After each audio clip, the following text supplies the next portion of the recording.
একটা কথা আমরা প্রচলিত শুনে আসছি যে বাতির নিচে অন্ধকার। এই কথাটার অর্থ নিশ্চয় আমরা বুঝতে পারি বাতির নিচে অন্ধকারের মানেটা কি।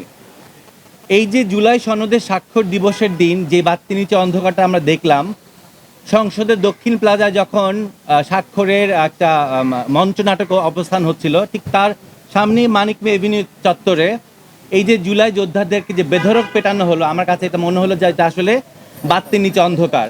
এবং এই ধরনের দুর্বল চিত্রনাট্য আমরা আসলে গ্রহণ করতে পারছি না, কেননা যেই জুলাই সনদের স্বাক্ষরের কোনো আইনি ভিত্তি নাই। আমি একজন সাধারণ বাংলাদেশের নাগরিক হিসাবে আমি এইটাকে তীব্র প্রতিবাদ জানাই এবং আমি এটা বহিষ্কার করছি।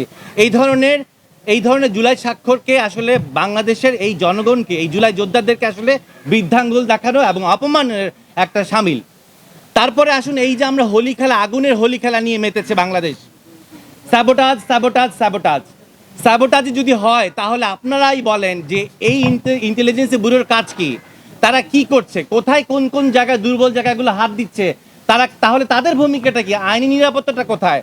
তাহলে আমি বলি, আমি বাংলাদেশের মানুষ হয়ে বলি, আপনারা টেকনাফ থেকে তাহলে সম্পূর্ণ পুরে ছাই করেন, তারপরে গঙ্গার জলে আমাদের ছাই বসে আপনারা ভাসিয়ে দেন, তারপরে আপনারা শান্তি পাবেন। আজকে এই যে এয়ারপোর্টের যেই ক্ষয়ক্ষতিটা হয়েছে আপনারা জানেন বোধহয়, এর মধ্যে 18,000 টন এই রূপপুরের সরঞ্জাম পুড়ে ছাই হয়েছে। তার মানে এগুলোকে সূক্ষ্মভাবে প্ল্যান করা হয়েছে। পাওয়ার প্ল্যান্ট ধ্বংস করা হচ্ছে। পৃথিবীর সবচেয়ে দুর্বল দেশেরও এয়ারপোর্ট সবচেয়ে সিকিউর অবস্থায় থাকে, সেইখানে 2025 সালে বাংলাদেশ জিয়া আন্তর্জাতিক বিমানবন্দরের নিরাপত্তা যদি এই অবস্থা হয়, তাহলে আপনাদের নিরাপত্তা কোথায়? তাহলে এক কাজ করুন, ধরে ধরে ইউনিভার্সিটি, হসপিটাল, শপিং মল সব শেষ করে দেন, তারপরেও আপনারা গালে হাত দিয়ে বসে থাকেন। আর একটা কথা আছে না, ছাগল দিয়ে হাল চাষ হয় না। এই গভর্নমেন্ট দিয়ে কিছুই হবে না, তার প্রমাণ এই 17 মাসে হয়ে গেছে অলরেডি। সো আপনারা জনগণকে সত্যিকারের প্রশ্নগুলো উত্তর দিন।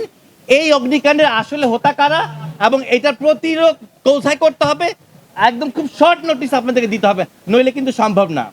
নইলে আপনারা আপনাদের সম্মুখে যে কি জিনিস আসতেছে আপনারা নিজেরা বুঝতে পারছেন না। ধন্যবাদ সবাইকে।